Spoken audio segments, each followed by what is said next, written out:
Hello, my sweet friends. Welcome to a brand new series called Nature Walks, where I walk in the bounty of Mother Nature and share spiritual ponderings with you. Today I'm at Swan Creek in Ohio, and it's oh so beautiful. Alright, so this is a part 2 on the video that I released a couple days ago, Healing Our Past Lives.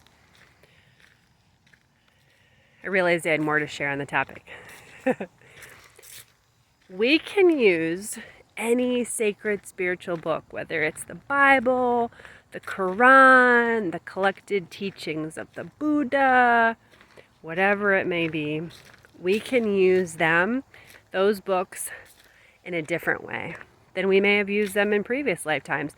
In our previous lifetimes, we probably really struggled to memorize a lot of these books. We probably caused ourselves a lot of stress because we were focused on finding the right answers in the books. We were not very much as in touch with our intuition. And so we often looked at these books as if there was some golden nuggets of wisdom that were contained in the book outside of us, and that if we missed a page, we'd be screwed. So we often read these books from cover to cover, every single word, and we didn't want to miss a word because we were a little nervous that if we missed something, it's that FOMO thing, fear of missing out, that somehow there's something contained. There's some wisdom in this book that I don't have access to unless I read this book.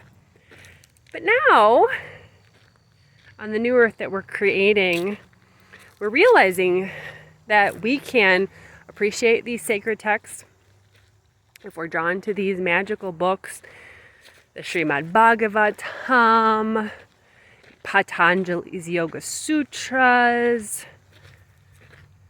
the Tao Te Ching. There's so many of them. We realize that we can be grateful for them as tools, and we can also be super playful with them. So something I like to do is I use these texts as oracles. I don't necessarily always read them from cover to cover.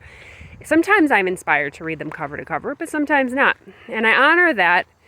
Sometimes I'm not inspired to read it cover to cover. So what I'll do is I will just playfully ask the universe a question, and then I'll open up to a random page. Not so random really, because the universe knows what it's doing. And I'll just read a paragraph or two, or even just a sentence or two, and it'll magically give me some sort of insight or inspiration.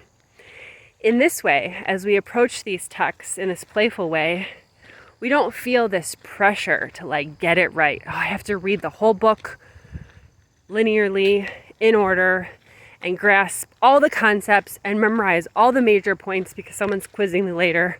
Or if I get up to the pearly gates of heaven, God will ask me what's on page 42 and I have to remember. No.